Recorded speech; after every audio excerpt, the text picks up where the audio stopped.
আসসালামু আলাইকুম। ওয়ালাইকুম আসসালাম।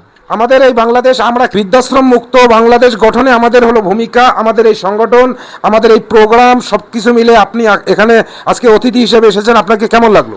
অবশ্যই ভালো। আমি আপনার পরিচয়টা দেবেন। আমার পরিচয় দিয়ে শুরু করছি। আমি মোহাম্মদ রুহুল আমিন চয়ন, সরকারি Titumir college, honours final year. আমি এরকম সংগঠন কিছু একটা বলে আছে, আমি আজকে প্রথম এখানে আসছি। আগে জানতাম না এরকম লেখা সংগঠন কিছু একটা আছে। সারা জীবন দেখে আসছি যে বাংলাদেশ শুধু বৃদ্ধাশ্রম বৃদ্ধাশ্রম বৃদ্ধাশ্রম মানুষ গড়ে তুলতেছে, কিন্তু বৃদ্ধাশ্রমের বিপক্ষে যে একটা সংগঠন দাঁড় করা উচিত, এটা মানুষের কোনো কল্পনা ছিল না।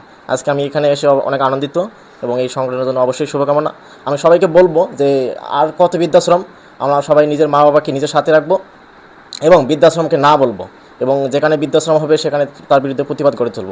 এবং এই সমস্যাগুলো কেন কেন আমরা মা বাবাকে বৃদ্ধাশ্রমে দেবো, এই সমস্যাগুলোকে খুঁজে বের করার চেষ্টা করব এবং এর সমাধানের জন্য আমাদের এই যে অ্যাসোসিয়েশন ফর দ্য প্যারেন্টস আছে এর সাথে যোগাযোগ করব, এবং আমাদের নিজে কিছু করতে পারি সেই সংগঠনের সাথে যুক্ত করে আমরা এই সমাধান খোঁজার চেষ্টা করবো ইনশাল্লাহ।